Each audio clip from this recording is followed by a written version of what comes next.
요한복음 3장 1절부터 13절까지입니다. 인간 스스로 알 수 없는 비밀의 영역이라는 제목으로 말씀을 나누겠습니다. 개미는 사람을 도저히 이해할 수 없습니다. 그러나 사람의 뇌가 개미에게 들어가면 개미는 사람을 알 수 있습니다. 영적 세계도 성령이 우리 안에 와야 하나님을 알 수가 있습니다. 온 세상이 어두움에 있습니다. 그래서 그들은 예수의 말씀을 이해할 수가 없습니다. 영적인 세상은 은혜와 성령의 역사가 없이는 불가능합니다. 아무리 힘주어서 외치고 소리질러 봐도 그건 지식의 소리일 수 있어요. 그냥 웅변일 수 있어요. 영적인 세상은 오직 성령의 역사로 인해서 나오는 말만 진짜 영적인 것이 되는 겁니다. 예수를 알고 감사하고 이해한다면 은혜와 성령이 일하시는 거라고 볼 수 있어요. 예수님 때문에 내 마음 깊은 속에 정말 감사가 있고 그분의 사랑을 느낀다면 확실히 은혜와 성령이 역사하고 있는 거죠. 3장 1절에 니고데모는 유대교의 지도자이고 성경학자입니다. 그런 바리새파 사람입니다. 경건한 사람이고 권력자이고 니고데모 가문은 큰 부자입니다. 존경받는 사람이고 겸손한 사람입니다. 3장의 1절, 3절, 4절, 5절, 8절에 사람이라는 말이 계속 나옵니다. 인자라는 말이 계속 나옵니다. 사람은 헬라어로 안드로포스라고 합니다. 안드로포스라는 뜻은 위를 본다 그런 뜻이에요. 사람은 하늘 위에 계신 하나님을 보는 것이 정상입니다. 그러나 죄인들은 앞을 보거나 땅을 보고 삽니다. 죄인들은 사람과 재물을 보고 삽니다. 그러나 사람에게요 은혜가 임하면 하늘을 봅니다. 다니엘서 4장에 29절부터 37절을 읽어보시면 느부갓네살 왕이 미치니까 뭐예요? 짐승이 돼가지고 땅만 쳐다보잖아요. 짐승은 땅만 쳐다보죠. 앞만 쳐다보고 하늘을 잘 보지 않습니다. 누구든지 교만하면 망하게 된다는 걸 느부갓네살 왕을 통해서 보여줍니다. 그 느부갓네살이 하나님께 돌려야 할 영광을 자기가 취하자. 내가 이것을 만들었다고 그러잖아요. 내가 다 했다. 나가 최고다. 이게 망하는 길입니다. 항상 누구든지 교만하면 망하고요. 항상 하나님을 인정하고 두려워할 줄 알아야 됩니다. 공포적인 두려움이 아니라 하나님을 경외하는 두려움 말입니다. 2절에 니고데모는 밤에 예수를 찾아왔습니다. 밤에 왔다는 것은 어둠 안에 있다는 뜻입니다.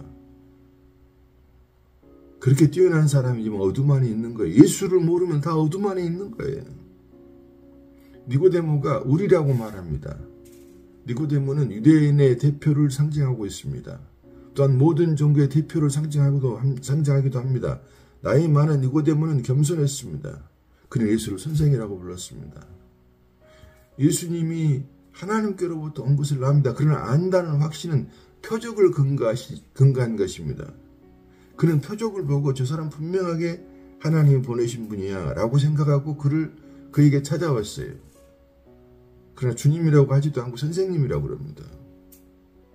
표적은 목표가 아닙니다. 표적은 목표를 가리키는 손가락 같습니다. 대부분의 사람들이 손가락만을 쳐다봐요. 이 손가락이 어디를 향하고 있는가를 봐야 되거든요. 그 방향하고 있는 분이 예수 그리스도거든요. 안다는 확신은 표적을 근거한 것입니다. 그는 표적을 보고 그를 찾아왔습니다. 사람들이요, 안다 그럴 때 그 표적을 말하는 거예요. 표적은 목표가 아니에요. 기적이 목표가 아니라니까요. 신령한 것, 환상 이런 것들이 목표가 아니에요. 표적은 목표를 가리키는 손가락 같아요. 대부분 사람들은 손가락만을 보는 거예요. 손가락이 향하는 부분을 보는 게 은혜가 있는 사람들입니다. 경건한 니고데모도 표적을 보았어요. 그렇게 뛰어난 사람들은 거의 다 표적을 보고 자기가 안다고 하고 경험했다 그러고 보았다 그렇게 말을 해요. 근데 그 표적이 어디를 향하는가를 봐야 돼요. 항상 모든 표적이 그리스도를 향해야 되는데 그 표적이 일어나긴 일어났어요. 근데 사람에게 향하면 틀린 겁니다. 자신에게 향해도 틀린 겁니다. 항상 예수 그리스도로 향해야 됩니다. 니고데모는 모든 걸 갖추었습니다. 그러나 그는 어둠 가운데 있습니다. 3절에 예수님은 니고데모에게 거듭나야 한다고 말씀하십니다. 거듭난다는 것은 하나님의 생명이 더해져야 한다는 것이에요. 거듭나지 않으면 예수를 하나님으로 볼 수가 없습니다. 누구든지 하나님의 생명을 소유해야 하나님을 알 수 있습니다. 요한복음 17장 3절에 정확하게 영생은 하나님을 아는 것이라고 말하잖아요. 17장 3절을 요한복음 17장 3절 한번 읽어보십시오. 3장 4절에 니고데모는 이해하지를 못하고 육적으로 질문을 해요. 어둠에 있기 때문에 그래요. 니고데모가 어둠에 있다는 것을 증명하는 거예요. 어떻게 사람이 다시 태어날 수 있냐고 물어보잖아요. 그런 성경학자면서도 영적인 세상을 전혀 몰랐습니다. 그러니까 성경을 많이 읽고 성경을 달달달 하고 성경을 헬라어 히브리를 해석을 하고 성경의 영적 세상 아무리 많이 봐도요. 영적 세상을 모를 수가 있어요. 참 마음이 답답합니다. 많은 사람들이 성경을 그렇게 많이 알고 대단한 지식을 가지고 있는데도 영적 세상을 몰라요. 성령을 잘 몰라요. 말은 성령을 말하죠. 그러나 복음도 모르고요. 하는 것을 보면 전혀 성경과 다른 주님의 의도와는 다르게 표적의 끝을 보지 않고 표적 자체만 보고 있는 거예요. 신비한 경험을 했다간 이 사람들 표적만 보고 이제 그리스도를 못 봐요. 5절에 예수께서 물과 성령으로만 하나님 나라 갈 수 있다고 말씀을 하십니다. 밤이 나오고 물이 나오고 성령은요. 창세기 창조 전의 모습이에요. 어둠, 물, 세례는 죽고 사는 것을 의미합니다. 물은 심판과 생명을 동시에 갖고 있는 것을 상징합니다. 물, 세례는 죽으심과 부활하심의 십자가를 상징하기도 합니다. 성령께서 새 창조의 역사를 이루어 나갑니다. 6절에 육으로 태어난 것은 육이라고 말씀하고 있습니다. 육이 죽어야 영적 세계로 들어갑니다. 우리가 죽은 다음에 천국 가잖아요. 그런 것처럼요. 지금 우리 이 땅에 그리스도인들의 삶도요. 나를 날마다 죽음의 자리에 자기를 부인하고 십자가의 자리에 둬야 돼요. 그래야 영적인 세계로 전진할 수가 있습니다. 예수의 죽음을 통해서 영적 세계로 우리는 들어갑니다. 이것은 사람으로서는 불가능합니다. 오직 성령의 역사를 통해서 다시 태어나야 영적인 하나님의 사람이 됩니다. 7절 8절에 거듭난다는 것은 너희가 알 수 없다고 말합니다. 바람의 소리는 알 수는 있으나 바람이 어디서 와서 어디로 간지 너희는 모른다고 말합니다. 그러나 태풍이 지나가고 나면 흔적이 남습니다. 거듭난 자도 흔적이 남는 것입니다. 성령으로 태어난 것은 너희들이 알 수 없다. 그러나 거듭난 자는 흔적이 있다. 늘 살아계신 주께로 돌이키는 사람들입니다. 9절에 니고데모는 어떻게 그런 일이 일어나느냐고 질문을 합니다. 10절에 예수님께서 니고데모에게 너는 이스라엘 선생님에서도 모른다고 하느냐라고 말씀하십니다. 예수님이 인정하는 선생님은 최고의 선생이에요. 너는 선생이다 왜 그것도 몰라? 그러면 굉장히 인정을 해주는 거예요. 최고의 선생인데 그러나 모르는 거예요. 성경 공부 많이 하죠. 성경적 지식이 하나님을 알게 하는 게 아니라니까요. 모르잖아요. 니고데모가 뭐 성경 얼마나 율법을 다 외우고 있습니다. 모세오경을 다 외우고 있다 싶은 사람들이 근데 모르잖아요. 은혜가 없이는 예수의 일도 제대로 알 수가 없어요. 11절에 예수님이 나는 본 것과 아는 것을 말하는 너희는 받아들이지 않는다고 말씀하십니다. 예수님도 우리라고 말씀하십니다. 우리는 예수님과 아버지 성령을 말합니다. 그러나 넓게 보면 예수님은 예수님의 우리 속에 나와 여러분이 들어가 있단 말입니다. 기가 막힌 일이죠. 놀라운 일입니다. 성령의 역사하셔서 우리가 그런 부분을 보게 해주신 은혜 있기를 원합니다. 전도를 하다 보면 위대한 종교인도 뛰어난 지혜로 똑똑해도 복음을 깨닫지를 못합니다. 오직 은혜와 성령의 역사해야 가능합니다. 우리가 복음을 안다는 것은 놀라운 축복이며 은혜입니다. 예수와 예수의 일을 받아들이는 것은 특별한 은혜입니다. 너희는 12절에 너희는 땅의 것을 말해도 못 알아듣는다. 하물며 하늘의 것을 너희가 어찌 알아듣겠느냐고 말씀하십니다. 13절에 하늘에서 온 자 외에는 하늘에 갈 수가 없다고 말씀합니다. 예수님만 하늘에 있는 것을 압니다. 우리가 예수를 알고 천국을 아는 것은 큰 은혜입니다. 요한복음 14장 6절에 주님이 천국 가는 길이라고 말씀하고 있습니다. 니고데모는 사람들이 두려워 밤에 예수를 만나러 왔다고 말합니다. 그러나 거듭난 후에 그는 죽음을 두려워하지 않은 사람이 됩니다. 니고데모는 당당하게 가서 예수님의 장례를 치릅니다. 요한복음 19장 39절과 41절에 나옵니다. 니고데모는 하나님의 사람으로 변합니다. 가문, 명예, 권력, 재물, 목숨보다도 예수를 더 귀하게 여깁니다. 바로 이것이 거듭남이요 예수 편에 서게 돼버린 축복의 영광과 영원한 길로 들어가게 된 겁니다. 영원한 천국으로 입성하는 거죠. 이 땅에서 천국을 사는 겁니다. 그리스도와 함께 죽고 그리스도와 함께 사는 겁니다. 오직 예수 그리스도와 십자가를 자랑합니다. 이런 것이 거듭난 사람의 흔적이며 우리는 절대적으로 예수 편에 서야 합니다. 잠깐이면 끝날 세상 편에 서지 마십시오. 우리는 영원한 천국 편에 예수 그리스도 편에 서서 예수와 함께 죽고 예수와 함께 사는 은혜를 누리는 저 여러분 되기를 주의 이름으로 축복합니다. 아멘. 감사합니다. 요한복음 3장 14절부터 30절까지입니다. 불평과 원망은 내 인생의 뱀을 초대한다라는 제목으로 말씀을 나눠보겠습니다. 예수님의 십자가의 죽으심의 예표입니다. 예수님은 놋뱀 사건을 주님의 사건임을 말씀하십니다. 민수기 21장 4절 9절에 나옵니다. 광야생활, 길거 음식이랑 불평, 불뱀, 놋뱀, 불평, 사망, 기도, 회개, 돌이킴 쭉 이렇게 연결되어 있습니다. 사람들이 왜 불평을 할까요? 하나님의 믿음이 없어서입니다. 하나님을 믿는데 하나님의 믿음이 없어요. 하나님의 믿음이 없다는 것은 성령의 역사가 없으면 불평이 자동으로 나와버립니다. 물론 어떤 부분을 분별하는 것이고 불평은 다른 겁니다. 이게 복음이냐 아니냐, 하나님의 일이냐 아니냐, 생명이냐 사망이냐 이런 건 분별하는 거죠. 이걸 불평이라고 말하기는 어렵죠. 주님의 말씀을 믿고 순종할 때 치유되고 복된 삶을 우리가 삽니다. 그러나 모든 사람이 믿는 것은 아니에요. 하나님의 말씀을 믿지 않는 사람은 죽었습니다. 하나님의 약속을 믿는 것이 은혜입니다. 불뱀에 밀린 사람들이요, 하나님을 믿는 것 같은데 하나님을 안 믿었어요. 그러니까 다 죽었죠. 근데 하나님의 약속을 믿는 사람은 또 다 살아났습니다. 자신의 상태, 상황에 붙잡힌 사람은 놋뱀을 쳐다볼 수가 없죠. 지금 내가 아파서 죽게 생겼는데 약을 달라든지 약을 주든지 안수기도 해주든지 해야지 저 장대 위에 달린 그 뱀에게 물려서 뱀이 지긋지긋하는 그 뱀을 쳐다보라는 것이에요. 그런데 그 약속을 따라 놋뱀을 바라볼 때 살게 됩니다. 놋뱀은요 독이 없어요. 뱀의 생명이 없다가 말입니다. 뱀처럼 죄인의 모습으로 오신 예수 그리스도를 상징하고 있기 때문에 그렇습니다. 그래서 예수를 놋뱀을 바라볼 때 살게 된 것처럼 예수를 바라보고 영접하는 자만 영생을 얻습니다. 히브리 12장 2절에 나옵니다.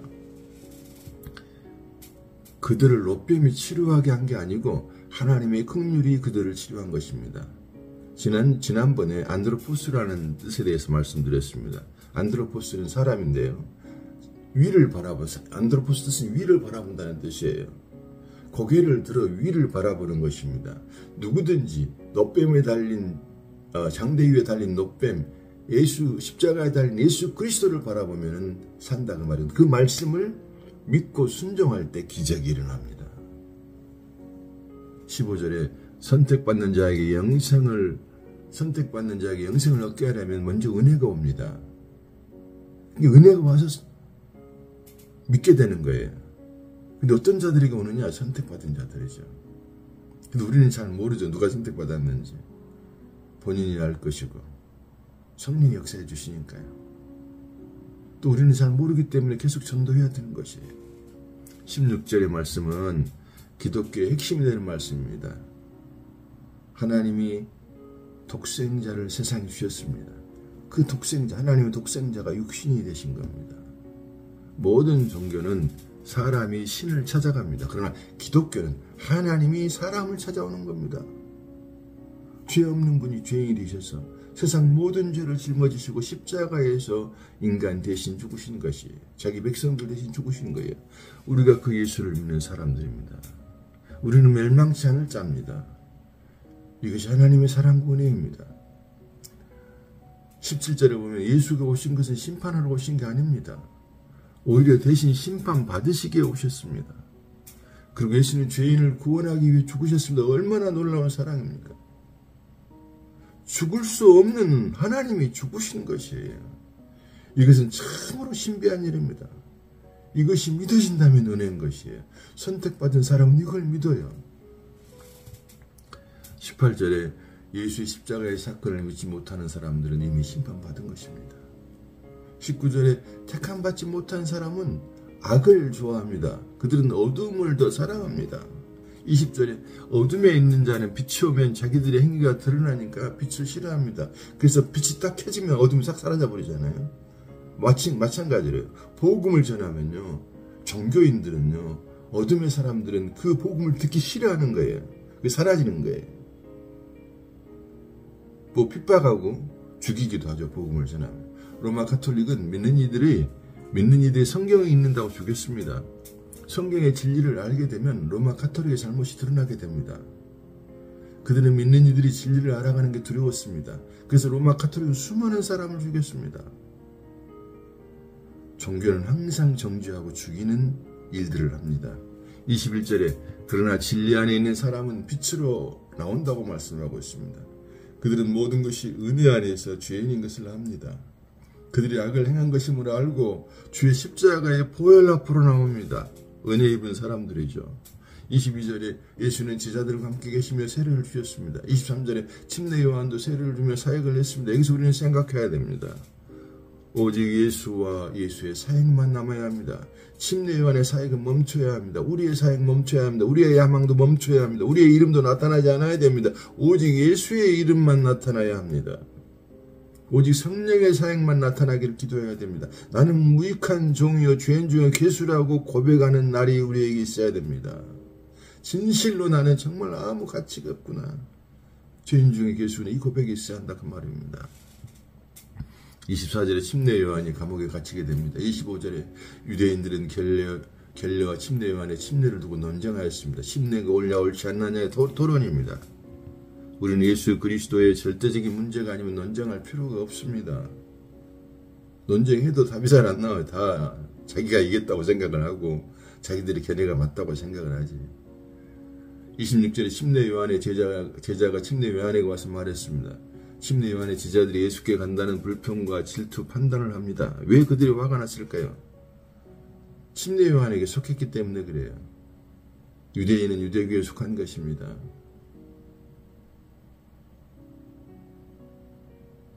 우리는 오직 예수에게만 속해야 합니다. 그러면 싸우지 않습니다. 우리는 항상 주의 이름을 부르고 예수 안에 있어야 합니다. 우리가 다투었다 할지라도 우리는 돌이켜야 합니다. 주 예수의 보배로운 피로 우리를 덮어야 합니다. 예수의 십자가를 자랑해야 합니다. 자기를 자랑하는 사람은 항상 싸우게 됩니다. 예수가 사역을 할 때 침례 요한은 그의 사역을 멈춰야 했습니다. 27절에 침례 요한은 하나님의 절대 주권을 인정했습니다. 그는 은혜도 확실히 압니다. 그러나 계속 사역을 합니다. 이것이 문제입니다. 주님이 역사하실 때는 나를 멈춰야 합니다. 나의 사역도 멈춰야 합니다. 28절에 침례 요한은 자기 자신을 확실히 알았습니다. 자기는 그리스도가 아니라고 말했습니다. 예수 앞에 보내신 바 된 사람이라고 분명히 말합니다. 그런데도 사역을 계속하는 거예요. 29절에 예수는 신랑이고 교회는 그의 신부이다. 침례 요한은 이것으로 기뻐했습니다. 30절에 그는 흥하여야 하겠고 나는 쉬어야 하리라. 주님이 많아지면 나는 적어집니다. 내가 많아지면 주님이 적어집니다. 고린도후서 12장 9절을 봐보십시오. 우리는 이런 부분을 날마다 깊이 생각해야 합니다. 침례 요한은 위대한 고백을 했습니다. 그는 확실히 선택받았고 은혜받은 사람입니다. 최초의 사역자이기도 합니다. 신약에. 그러나 그는 완전하지 않았습니다. 예수님만이 온전하다는 것을 보여주시는 겁니다. 우리는 어떤 사람도 믿어서는 안 됩니다. 목사든 자기 자신도 믿지 마십시오. 어떤 종교적 영적지도 믿지 마십시오. 사람은 하나님이 아니기 때문입니다. 모세의 율법적인 것들도 사라져야 하고요. 엘리야의 신비적인 것들도 사라져야 됩니다. 오직 예수만 남아야 됩니다. 모든 사람은 다 죄인이에요. 그냥 목사는 말씀을 전하는 스피커 역할을 하는 것뿐이에요. 마이크 역할을 하는 것뿐이란 말입니다. 근데 목사를 너무 존중해가지고 목사를 타락하게 만드는 거예요. 같이 망하는 겁니다. 예수만 따라가십시오. 그 목사가 말씀을 전할 때요, 그것은 저분을 통해서 하나님이 말씀을 주시는 거야, 대언자 역할을 하는 거구나, 그 정도로 멈추고 그 정도 존경하고 말해야지 특별한 걸 하려고 하지 마십시오. 그럼 목사를 망하게 하는 겁니다. 정말로 목사를 망하게 하는 겁니다. 목사 안에 교만이 들어오면 망하거든요. 그 지식을 말하는 게 성령의 역사 하겠으면 교만하면 성령의 역사를 안 하지. 같이 망하는 겁니다. 그것은. 우리는 서로 사랑하며 용서하고 긍휼히 여기는 것이지, 목사도 죄가 있고 성도도 죄가 있고 다 죄인들이란 말입니다. 서로 사랑하며 용서하며 긍휼히 여기는 것이 어떤 특별한 대우를 하려고 하지 마십시오. 특별한 대우를 하려고 할 때 문제가 생기기 시작합니다. 우리가 믿을 수 있는 분은 오직 예수뿐입니다. 참으로 사도 바울처럼 나는 죄인 중에 괴수요. 그 말은 마귀 새끼란 말이거든요. 우리 사역자들이 그런 고백을 하고 우리 모든 믿는 이들이 그런 고백을 한다면요, 거기가 성령의 역사가 일어나고 성령의 역사가 일어나면 천국이 되는 것입니다. 그런 은혜스러운 교회 생활이 되어지는 정말 아름다운 교회, 주님이 기뻐하시는 그런 교회가 되기를 정말 온 마음을 다해 주님의 이름으로 축복합니다. 아멘. 감사합니다.